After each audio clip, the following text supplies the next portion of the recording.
The 14th ranked CSU volleyball team tried to avoid a bear trap Saturday against local rival UNC. The Rams played in front of a fired up, orange out crowd as they battled to win the Rams Volleyball Classic. Coach Tom Hilbert watched on as UNC put up a good fight.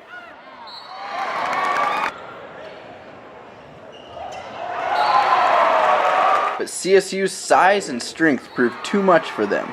The Rams won in 3 sets, 25-23, 28-26, and 25-20. CSU got big performances from its key players.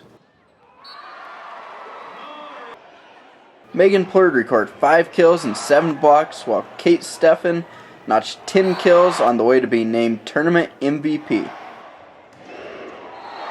The win was just another step in the right direction for a young team that's learning how to win.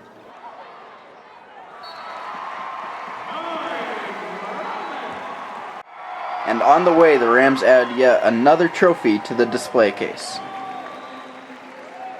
This is Kevin Lytle reporting. The Fort Collins Adult Hockey Association is just like any other rec league. A way to play hockey, stay in shape, and have some fun. But last summer, the league was flipped on its head. Yeah, I couldn't believe it. I heard I was at home night before a game we had scheduled, and I got a call. It said, told me about the infection, and I couldn't believe it. The infection was meningitis, and it spread at a hockey game in Fort Collins. 3 players contracted the illness, and Bill Jubert, Brian Wermus, and Nick Smith all had their lives taken by the disease. The tragedy struck close to home for the nearby community of Loveland. In 2007, 23-year-old Sierra Krisman passed away suddenly from meningitis.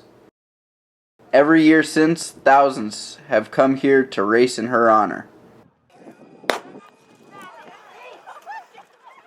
To raise money to provide free vaccinations and try and prevent others from going through the horror that they experienced.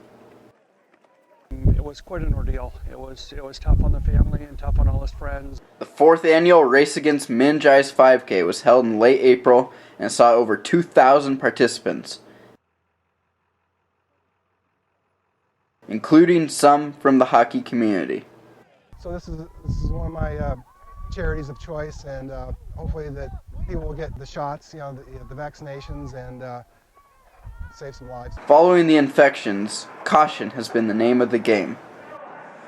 Quint Winger played in the game where the infections occurred, and was a teammate of 2 of those who passed. Since then, there have been subtle changes made to prevent the spread of disease. We used to all take our gloves off and shake hands at the end, and now most of the guys leave them on. And through the tragedy of losing loved ones, 2 very separate communities have come together for one goal. People don't understand not just meningitis, but so many other type of diseases and infections that can happen. All in honor of those that were lost. The CSU basketball team won its second and final exhibition game Saturday when they defeated Southwest Minnesota State 83-70 at Moby Arena. The Rams struggled in the first half, especially defensively. CSU allowed Southwest Minnesota State to shoot 56% from the field and hit 50% of their three-pointers.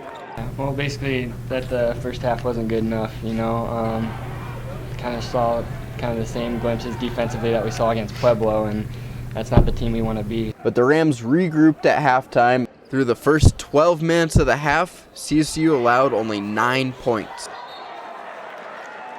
The Rams were led offensively once again by junior Wes Eichmeyer. The guard scored 23 points. Following their final exhibition, CSU now has 5 days until their home opener, Friday, 7 o'clock against Montana. We'll be prepared and we'll be competitive, and it should be a fun night. This is Kevin Lytle.